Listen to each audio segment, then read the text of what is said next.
जय श्री सीताराम भक्तों, स्वागत है आपका हमारा YouTube चैनल ब्रह्मेश्वर महादेव ज्ञान दर्पण में। भक्तजनों, आज हम चर्चा करने वाले हैं पौष मास के शुक्ल पक्ष में जो एकादशी तिथि आती है, इसको बैकुंठ एकादशी और पुत्रदा एकादशी के नाम से जाना जाता है। इस एकादशी के बारे में हम चर्चा करने वाले हैं। ये एकादशी कब पड़ेगी, इसका महात्म्य क्या रहेगा, इसका पालना का समय क्या रहेगा, पूजा का विधि क्या रहेगी, ये सब हम विस्तार से बताने वाले हैं। भक्तजनों, ये जो है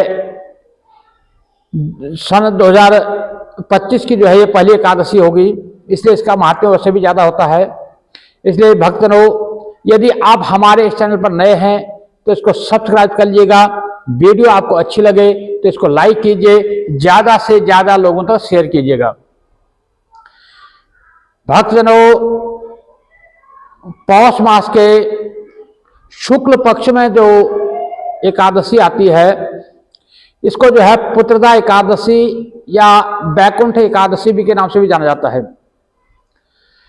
ये जैसे कि इसके नाम से जाना जाता है, यानी जिनको जो है संतान संबंधी कोई परेशानी होती है, जिनके संतान होने में विलंब हो रहा हो या संतान को किसी प्रकार का कष्ट हो, किसी प्रकार का जो परेशानी हो, तो उसके लिए इस व्रत को किया जाता है। संकल्प पूर्वक विधि विधान से इस व्रत को करने से उसको जो है पुत्र रत्न की प्राप्ति होती है और उसको जो संतान संबंधी जो भी समस्याएं हैं वो सारी समस्याएं दूर होती हैं। भक्तजनों, इसलिए इसका नाम जो है पुत्रदा एकादशी के नाम से इसको जाना जाता है। पुत्रदा एकादशी जो है साल में 2 बार आती हैं। एक जो श्रावण मास के शुक्ल पक्ष एकादशी होती है और एक जो पौष मास के शुक्ल पक्ष एकादशी है, ये पुत्रदा नाम से जानी जाती है। लेकिन इन दोनों का जो है महात्म्य अलग है, दोनों की कथाएं अलग हैं, दोनों का विधान अलग है। इसलिए इनको करने का जो विधि जो है इसके वो भी अलग तरह से। एकादशी व्रत तो एक तरह से एक जैसा ही किया जाता है, परंतु जो उसका महात्म्य है श्रावण मास के, उसका महात्म्य अलग है, उसकी कथा भी अलग है। और जो ये पौष मास की जो पुत्रदा एकादशी है, इसका महात्म्य अलग है, इसकी कथा भी अलग है। तो इसके जो हम आगे कथा सुनाएंगे तो उससे विस्तार से आपको पता लग जाएगा। क्योंकि कैसे सुकेतु नाम के जो राजा थे, उनकी धर्मपत्नी थी, सैबिया नाम की धर्मपत्नी थी, उनकी जो संतान जो बाधा हो रही, संतान नहीं हो रही थी, पुत्र की प्राप्ति नहीं हो रही थी, उसके लिए इन्होंने इस व्रत को किया था। वो सारा हम आगे जब हम इसकी कथा सुनाएंगे तो कथा से आपका विदित हो जाएगा। तो कथा हम जो है अगले वीडियो में आपको सुनाएंगे। उस कथा के लिए आपको थोड़ा इंतजार करना पड़ेगा। आज हम जो है इसके महात्म्य के बारे में और इसके पूजा की विधि के बारे में बता रहे हैं। भक्तों, ये पुत्रदा एकादशी जो है, पहले ये बता दूं कि जितनी भी एकादशियां हैं, ये सारी जो एकादशी का जो महात्म्य है, भगवान श्री कृष्ण जो है अपने मुखारबिंद से धर्मराज युधिष्ठिर को सुनाते हैं। और धर्मराज युधिष्ठिर जो है इन कथाओं, इन व्रतों को सुन करके इनका जो है विधिवत पालन करते हैं। ये जो है हम जो मृत्यु लोक के जो हम प्राणी हैं, हमारे जो कल्याण के लिए भगवान ने जो है इन व्रतों को जो है हमारे जो कल्याण के निमित्त जो है हमें बताया है, इसकी विधि बताई है। इन व्रत को जो है करने का, क्योंकि व्रत आज करते तो सभी हैं लगभग, लेकिन उनको पूर्ण फल इसका नहीं मिल पाता है। इसमें होता क्या है कि कहीं ना कहीं हमसे जो है उसके पूजा के विधि में या पूजा करने में या व्रत करने में या उसका पालना करने में कहीं ना कहीं से हमसे थोड़ी बहुत गलतियां हो जाती हैं। इसलिए जो भी हम व्रत को करें, व्रत को थोड़ा व्रत तो करते ही हैं, उस व्रत को जो है नियम से करें, उसके विधिवत करें, संकल्प पूर्वक करें। तो यदि हम संकल्प पूर्वक जो हमारी इसकी विधि हमारे शास्त्रों में जो बताई गई है उस हिसाब से हम यदि व्रत को करते हैं तो इसका पूर्ण फल मिलता है, इसमें कोई संशय नहीं है। भक्तजनों, जैसे कि मैं बताता हूं, एकादशी के व्रत का जो नियम है, एक दिन पहले जो है दशमी से इसका नियम चालू हो जाता है। दशमी के दिन क्या होता है कि सूर्य स्नान आदि से निवृत्त होकर के दशमी के दिन उस दिन सात्विक आहार लेना होता है। उसमें जो लहसुन प्याज जो इत्यादि जो तामसिक भोजन है, जो मांस मदिरा अंडा इत्यादि का जो है सेवन वर्जित होता है। और उस दिन जब ब्रह्मचर्य का पालन करना होता है। और दशमी के दिन जो है शाम को सूर्य अस्त होने से पहले ही जो है भोजन कर लिया जाता है। तो इस दिन जो है सात्विक आहार लेना होता है, सूर्य अस्त होने से पहले जो है भोजन कर लेना होता है। और रात्रि में जो है जो धरती पर शयन करना होता है। और सारा दिन जो है दशमी के दिन से ही ब्रह्मचर्य का पालन करना होता है और संयम से रहना होता है। किसी की निंदा नहीं करना, किसी की चुगली नहीं करना, किसी की बुराई नहीं करना, कोई झूठ फरेब इत्यादि नहीं करना, कोई गलत कार्य नहीं करना, किसी प्रकार का तामसिक भोजन का सेवन नहीं करना। इन चीजों का जो परहेज हो जाता है, ये जो सारे नियम हमारे दशमी के दिन से ही लागू हो जाते हैं। एकादशी का दिन आता है, सवेरे ब्रह्म मुहूर्त में उठ करके सबसे पहले क्या है कि जब हम अपना जो बिस्तर होती है जहां हम सोते हैं उस बिस्तर को हम त्यागते हैं, तो सबसे पहले जो है उसका राम नाम का उच्चारण करते हुए आपको बिस्तर से उठना चाहिए, धरती को नमस्कार करना चाहिए। वैसे ये जो प्रक्रिया है हमारी रोज की होनी चाहिए। उसके बाद जो है हमें धरती को नमस्कार करना चाहिए। उसके बाद में जो है अपना जो है स्नान आदि से निवृत्त होना चाहिए। स्नान जो हम करते हैं, यदि हमारे आसपास में कोई पवित्र गंगा नदी इत्यादि कोई तीर्थ हो वहां जाके स्नान करना चाहिए, नहीं तो अपने घर पर स्नान करते हैं तो जो भी हमारा जो स्नान का जल है उसमें थोड़ा सा गंगा जल या यमुना या किसी पवित्र नदी का जो जल उसमें मिला करके उससे हमें स्नान करना चाहिए। तो इस प्रकार से स्नान करने के पश्चात हमें जो है सबसे पहले भगवान सूर्यदेव को जो है नमस्कार करना, सूर्यदेव को जो अर्घ्य देना है। सूर्य को अर्घ्य देने की विधि हम पहले बता चुके हैं, उसका जो है हम स्पेशल जो वीडियो बना चुके हैं, उसका लिंक जो है हमारे डिस्क्रिप्शन में मिल जाएगा। तो भगवान सूर्यदेव को अर्घ्य दीजिए, सूर्यदेव को नमस्कार कीजिए। उसके बाद जो है धरती को नमस्कार करना है। उसके बाद जो अपने घर में बड़े बुजुर्ग जो भी हैं उन सबको नमस्कार करके उनसे आशीर्वाद लेना होता है। उसके बाद जो है हमारा पूजा का स्थल जो है उस पूजा के जहाँ पूजा करते हैं उस पूजा की वाली जगह में हमें बैठना है। यदि पूजा का कोई मंदिर इत्यादि नहीं है तो आप घर में जहाँ पर आपको पूजा करनी है, जहाँ पर किसी प्रकार का कोई मतलब कोई अशांति ना हो, जहाँ शांत वातावरण हो, जहाँ एकांत जगह हो, जहाँ पवित्र जगह हो, वहाँ पर जो है थोड़ा पानी के छींटे दे करके एक चौकी का निर्माण कीजिए। उस चौकी पे जो है एक पीला वस्त्र बिछा करके उसमें जो है श्री हरि भगवान विष्णु की जो प्रतिमा या उनकी मूर्ति या जो भी उनका विग्रह है उसको जो है विराजित कीजिए। वहाँ पर सुंदर एक घी का दीपक जलाइए।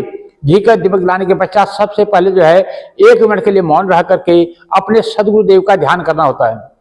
मन ही मन जो है गुरुदेव से आज्ञा लेनी है, गुरुदेव जो है हम इस पूजन को कर रहे हैं तो जो है आप हमें जो है इसके लिए शुभ आशीर्वाद प्रदान कीजिए। इस प्रकार से जो है गुरु की आज्ञा लेने के पश्चात जिन की कृपा से, जिनकी कहने पर जो है आप इस व्रत को कर रहे हैं वो आपके गुरु भी हो सकते हैं, ब्राह्मण भी हो सकते हैं, पुरोहित भी हो सकते हैं, आपके माता पिता भी हो सकते हैं, आपके कोई प्रियजन भी हो सकते हैं। जिनके बताए हुए द्वारा हम इस व्रत को कर रहे हैं उनका भी यहाँ पर ध्यान करना होता है, क्योंकि जो हमें मार्ग दिखाता है वही हमारा गुरु है। उनको भी नमस्कार कीजिए। उसके बाद में जो है सबसे पहले एक संकल्प लेना होता है। अपना नाम, अपना गोत्र, अपना स्थान, जिस स्थान पर कर रहे हैं, जिस वार को कर रहे हैं, वार, जो पक्ष इत्यादि जो है बोल करके, जो महीना है तो उसको बोल करके एक संकल्प लेना है। संकल्प की संक्षेप विधि जो है पहले बता चुके हैं, हमारे डिस्क्रिप्शन में उसका लिंक मिल जाएगा, वहां से देख करके आप संकल्प कर सकते हैं। क्योंकि जैसे कहते ना हरिओम विष्णु विष्णु विष्णु भक्ति में भगवान श्री हरि विष्णु का नाम लेकर के जो है आप हाथ में जो है थोड़ा अक्षत, थोड़ा जल, पुष्प और थोड़ा द्रव्य रख करके इस तरह से संकल्प लेना होता है। तो संकल्प को जो है अपना पूर्ण विधि जो है आपको हमारे डिस्क्रिप्शन में मिल जाएगी, वहां से आप संकल्प करिए। संकल्प करने के पश्चात भगवान को जो है स्नान कराइए। यदि उनकी जो मूर्ति है तो उनको आप अभिषेक कीजिए, नहीं तो यदि कोई चित्र इत्यादि है तो उनको जो है आप पानी के छींटे दे करके ओम पादो पाद्यम समर्पयामिनो, हस्तो अर्घ्यं समर्पयामिनो, मुखे आचमनम समर्पयामिनो, इस प्रकार से स्नान कराइए, उनको अंग प्रोक्षण कीजिए। उसके बाद जो है उनको चंदन लगाइए, पुष्पमाला पहनाइए और जो है सुगंधित जो है इत्र इत्यादि लगा करके जो है उनको आप सुगंधित कीजिए। एक कलावा जो है उनको वस्त्र के रूप में उनको प्रदान कीजिए। और यदि आपके लड्डू गोपाल हैं या मूर्ति है तो उनको आपका वस्त्र भी पहना सकते हैं, नहीं तो आप वस्त्र के रूप में कलावा प्रदान कीजिए और उनको माला इत्यादि पहना करके सुगंधित इत्र इत्यादि लगा कर आच्छादित कीजिए और उनको प्रसाद चढ़ाइए। प्रसाद में जो भी आपके पास पत्रम पुष्पम जो भी आपका प्रसाद है, प्रसाद निवेदित कीजिए और कुछ फल उनको जो चढ़ाइए। कदली फल भगवान श्री हरि विष्णु को जो है अति प्रिय है। कदली मतलब केले का फल, केले का फल भगवान को जरूर चढ़ाना चाहिए। फल चढ़ाइए इत्यादि। और जो है जो भी आप प्रसाद भगवान को अर्पण करते हैं उसमें एक तुलसी दल जरूर रखिए, क्योंकि बिना तुलसी दल के जो है भगवान को जो है भोग जो है पूर्ण नहीं माना जाता, भगवान उसे ग्रहण नहीं करते। इसलिए जो है एक तुलसी दल उसमें रख करके भगवान को भोग अर्पण कीजिए। एक पान का जोड़ा उनको लगाइए, पान का बेड़ा बनाइए और इस प्रकार से उनको देने के पश्चात जो है उनको, यदि आपके पास समय है तो आप कथा श्रवण कर लीजिए, क्योंकि कथा जो है श्री हरि भगवान विष्णु जो एकादशी जो कथा है वो कथा जरूर पढ़नी चाहिए। यदि आपके पास पढ़ने का समय नहीं है या आपके पास पढ़ना नहीं आता है या किताब नहीं है तो आप जो है इसको सुन सकते हैं। हम हर जो एकादशी आती है उसकी जो है हर बार जो है हम उसकी कथा की जो वीडियो है हम डाउनलोड कर देते हैं, उसको जो है आप सुन सकते हैं। उस कथा को सुनने के पश्चात यदि आपको किसी कारण से सुबह जैसे आपको ऑफिस जाना होता है या कोई जैसे माता बहन है उनको घर का कोई कार्य करना होता है, सुबह सुबह कथा सुनने का समय नहीं मिल पाता है, तो आप दोपहर में जो मध्याह्न काल में इस कथा को सुन सकते हैं, शाम को प्रदोष काल में भी इस कथा को सुन सकते हैं। तो जब आपके पास समय हो कथा सुननी जरूर है, क्योंकि बिना कथा सुने जो है इसका जो है आपको पूर्ण लाभ प्राप्त नहीं होता है। तो कथा सुननी है, कथा सुनने के बाद श्री हरि भगवान विष्णु को जो है भोग लगा करके आरती करनी है। आरती करने के बाद उनसे क्षमा याचना करनी है, जैसे मंत्रहीनं क्रियाहीनं भक्तिनं सुरेश्वर यत् पूजितं महादेव परिपूर्णम तदस्तु मे। हे भगवान, मैं मंत्र से हीन हूँ, क्रिया से हीन हूँ, भक्ति से हीन हूँ, श्रद्धा से हीन हूँ, जैसा भी हूँ तुम्हारा हूँ। जो है मैं पूजा नहीं जानता, मैं पाठ नहीं जानता, मैं तुम्हारा आह्वान नहीं जानता, मैं विसर्जन भी नहीं जानता, मैं कुछ नहीं जानता, मैं जैसा भी हूँ आपका सेवक हूँ, आपके चरणों में आया हूँ। तो इस प्रकार से भगवान को जो है अपने आप को समर्पण करते हुए तो इस प्रकार से वहाँ पर जो है भगवान क्षमा याचना कीजिए। और उसके बाद में जो है आप यदि आप व्रती हैं तो उस दिन भर जो है आपको निराहार रहना होता है, अन्न का ग्रहण नहीं करना होता है, आप फलाहार ले सकते हैं। और यदि किसी कारण से कोई बीमार है, कोई अस्वस्थ है, जो व्रत नहीं करना चाहिए, ये जो नियम मैंने बताया जितना पूजा तक का नियम तो सबको करना है। पूजा करने के पश्चात उनको जो है भोजन ग्रहण कर लेना चाहिए, अन्न जो है इस दिन ग्रहण नहीं करना चाहिए। आप फल फूल दूध जूस इत्यादि ले सकते हैं। यदि किसी कारण से अन्न लेना जरूरी है तो उसमें चावल वर्जित है, चावल छोड़ करके आप जो है आप अन्न रोटी ले सकते हैं। तो इस प्रकार से आप जो है एकादशी का जो व्रत को करना चाहिए। फिर सायंकाल में भी इसी प्रकार से जो है भगवान का पूजन करना चाहिए। पूरा दिन जो है संयमित रहना चाहिए। मनसा वाचा कर्म, हम मन से वाणी से कर्म से पवित्र रहना है। किसी का बुरा नहीं सोचना है, किसी के लिए बुरा नहीं करना है, किसी के लिए बुरी भावना विचार हमारे मन में नहीं आना चाहिए। जितना भी हो सके हमें जो है धर्म ग्रंथों का जो अध्ययन करना चाहिए। हमें भगवान श्री हरि विष्णु को जो है नाना स्तोत्रों द्वारा जो है उनकी स्तुति करनी चाहिए, उनका भजन करना चाहिए। सारा दिन जो है राम राम कृष्ण कृष्ण करके हमारे व्यतीत होना चाहिए। जो भी हम कर्म करेंगे, हम गृहस्थी जन है, कर्म किए बिना हमारा जो है दिनचर्या चलनी नहीं है। जो भी हम कर्म करें उसको भगवान की सेवा मान करके, भगवान की आज्ञा मान करके उसको जो है भगवान को समर्पण करते जाएं। जो भी हम कार्य करें कि उसको समझे कि हम भगवान श्री हरि की ही सेवा कर रहे हैं, ऐसा मान करके वो पवित्र ढंग से करेंगे, काम भी हमारा अच्छा होगा और हमारा मन भी पवित्र रहेगा।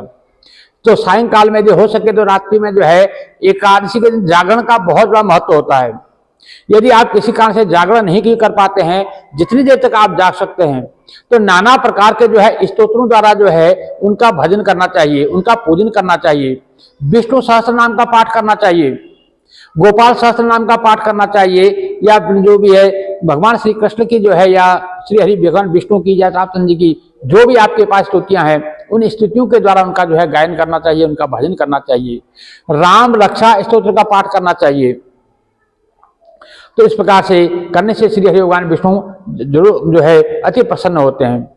एकादशी के दिन जो है मैं बार बार कहता हूं, एकादशी के दिन जो है तुलसी पत्र तोड़ा नहीं जाता है, लेकिन बिना तुलसी के जो है भगवान को भोग नहीं लगता। इसलिए तुलसी का चयन जो है एक दिन पहले दिन कर लिया जाता है। तो पहले दिन तुलसी का चयन करके जो भोग में उसको आप अर्पण कर सकते हैं। और तुलसी का पूजन जरूर करना। बहुत से लोगों का जो है प्रश्न आता है कि हमें जो है एकादशी के दिन तुलसी को जल चढ़ाना है कि नहीं चढ़ाना है, तुलसी को दीपक जलाना है कि नहीं जलाना है। देखिए, एकादशी के दिन जो है आप तुलसी को जो है दीपदान कर सकते हैं, दीपदान कीजिए और उनको जल भी चढ़ाइए। तुलसी के पास बैठ करके यदि आप गोविंद नाम का उच्चारण करेंगे, राम राम कृष्ण कृष्ण के 1 माला 2 माला 5 माला जितनी करेंगे उसका जो है आपको सहस्र गुना फल ज्यादा प्राप्त होता है। इसलिए तुलसी के पास बैठ करके तुलसी को सींच करके वहां पर एक दीपक जला करके आप जो है जितना भजन कर पाएंगे, जितने आप जाप कर पाएंगे, मंत्र जाप कर पाएंगे, उतना ही जो है उसका आपको लाभ प्राप्त होगा। सायंकाल में भी जो है तुलसी का जो प्यारा है वहां पर एक आपको दीपदान जरूर करना है। आपके आसपास में जो भी कोई शिव मंदिर हो या हरि मंदिर हो, वहां पर जो है आपको दीपदान जरूर करना है। और वहां पर पूजा जरूर चढ़ानी है। क्योंकि बहुत से लोग कहते हैं कि एकादशी में श्री हरि भगवान विष्णु की पूजन होता है, तो ऐसे में हमें शंकर जी के मंदिर में जल चढ़ाना चाहिए या नहीं चढ़ाना चाहिए। भक्तजनों, हरिहर जो है कहने में जो है दो है, बाकी वो एक ही है। समझ लो, एक ही सिक्के के दो पहलू हैं। जैसे सिक्का होता है, सिक्के के दो पहलू होते हैं। यदि अगर एक तरफ से अगर वो कुछ नहीं होगा तो सिक्का आपका चलेगा नहीं, खोटा है। तो इसी प्रकार से जो है, जब हमारा जो है हरि और हर के बिना जो है हमारी जिंदगी बागडोर नहीं चल पाती है। बिना शंकर जी की कृपा के जो है हरि की भक्ति प्राप्त नहीं हो सकती, और बिना हरि की कृपा के जो है शंकर जी की भक्ति प्राप्त नहीं हो सकती। इसलिए इसमें भेद कभी नहीं करना चाहिए। और एकादशी के दिन जो है भगवान शंकर जी को जल जरूर चढ़ाना चाहिए। और बहुत से ये भी मेरे को एक प्रश्न आया था कि हमें जो है एकादशी के दिन भगवान शंकर जी को अक्षत चढ़ाना चाहिए कि नहीं चढ़ाना चाहिए। भगवान शंकर जी को अक्षत जरूर चढ़ाना चाहिए, क्योंकि ये जो नियम लागू होते हैं, चावल नहीं खाना है, ये हमारे लिए लागू होते हैं। ये भगवान, ये मतलब जो है हम प्राणियों के लिए है, भगवान के लिए नहीं है। तो भगवान को जो है अक्षत जरूर चढ़ाना चाहिए, इसमें कोई वो नहीं है। तो इस प्रकार से एकादशी का जो पूजन करना चाहिए। द्वादशी के दिन जो है सवेरे ब्रह्म मुहूर्त में उठ करके जो श्री हरि भगवान विष्णु का पूजन करना चाहिए। पूजन करने के पश्चात में जो है हमें श्री हरि भगवान को जो भोग लगाना चाहिए। भोग के लिए इस दिन जो है खिचड़ी का भोग का जो है खासकर विधान होता है कि खिचड़ी का भोग लगाएं, उसी से जो है पारणा करना चाहिए। और यदि आपका जो है अगले दिन कोई मंत्र, जैसे कोई प्रदोष का व्रत हो या शनिवार का व्रत हो या मंगलवार का व्रत, कोई अन्य व्रत होता है, तो ऐसे में जो है आपको फल अथवा जो है तुलसी पत्र से या तलामृत से ही जो है व्रत को खोलना चाहिए। नहीं तो जो आप भगवान को अन्न का भोग लगाते हैं उससे जो है आपको व्रत खोलना चाहिए। तो इस प्रकार से जो है एक जो द्वादशी एकादशी का जो व्रत किया जाता है। अब इस बार जो है ये जनवरी में जो है 2025 जनवरी का जो है ये पहला जो एकादशी का व्रत पड़ रहा है, ये कब पड़ने वाला है। एकादशी तिथि का जो प्रारंभ है, एकादशी तिथि जो है ये 9 तारीख को जो है गुरुवार को, 9 जनवरी 2025 गुरुवार को दोपहर में 12:23 पर जो है एकादशी तिथि प्रारंभ हो रही है, जो 10 जनवरी शुक्रवार 2025 को सवेरे जो है 10:20 तक जो है एकादशी तिथि रहने वाली है। इसलिए जो है हमेशा जो एकादशी का जो व्रत है वह द्वादशी युक्त किया जाता है। तो उदया तिथि के हिसाब से और जो है द्वादशी तिथि युक्त होने की वजह से 10 जनवरी शुक्रवार 2025 को जो है ये पुत्रदा एकादशी का व्रत किया जाएगा। और जो है इसका जो पारणा का जो समय रहेगा वो 11 जनवरी शनिवार 2025 को सवेरे 7:14 से लेकर के 8:22 तक रहेगा, क्योंकि 8:22 के बाद जो है त्रयोदशी तिथि प्रारंभ हो जाएगी। इसलिए एकादशी का जो व्रत का जो पारणा है वो हमेशा द्वादशी तिथि में ही किया जाता है। इसलिए 8:22 से पहले पहले जो है इसका पारणा कर लेना चाहिए। 11 जनवरी शनिवार 2025 को सवेरे 7:14 से लेकर के 8:22 तक जो है इसका पारणा का समय रहेगा। तो इस प्रकार से जो है सभी भक्तजन इस एकादशी का जो व्रत को करेंगे, इसका जो है महात्म्य को सुनेंगे और इसकी कथा को सुनेंगे। कथा के लिए आप जो है अगली वीडियो का हमारा इंतजार कीजिएगा। भक्तजनों, यदि जैसे कि मैंने बताया कि आप जो भक्तजन जो इस ब्राह्मण भोजन के निमित्त या जो हमारे परमेश्वर महादेव में पूजा के निमित्त जो कुछ दान क्या देना चाहते हैं, तो हमारे डिस्क्रिप्शन में उसका लिंक जो है पेटीएम का लिंक दिया रहता है, उसमें आप दान कर सकते हैं। जिन लोगों ने पहले दान किया है उन लोगों को जो है मैं बहुत बहुत धन्यवाद करता हूं। और भगवान श्री हरि भगवान विष्णु जो है उनके भंडार भरते रहें। उसी प्रकार से जो है जो आगे जो उसमें दान करना चाहते हैं उसके लिए लिंक दिया रहता है। तो ब्राह्मण के भोजन के निमित्त और जो ये हमारे ब्रह्मेश्वर महादेव मंदिर में जो है यहाँ पूजा पाठ के निमित्त, इसके लिए जो है आप जो दान करना चाहते हैं वो हमारे लिंक का जो पेटीएम नंबर दिया गया है उस पर आप लिंक पेटीएम कर सकते हैं। और वैसे जो मिलना चाहे तो हमारा फोन नंबर दिया रहता है, तो व्हाट्सएप के द्वारा हमें मैसेज भेज करके कुछ पूछना हो, कुछ हमें मिलने का समय लेना हो तो आप मिल सकते हैं या कुछ पूछ सकते हैं। भक्तनों, यदि आप हमारे चैनल पर नए हैं तो उसको सब्सक्राइब कर लीजिएगा।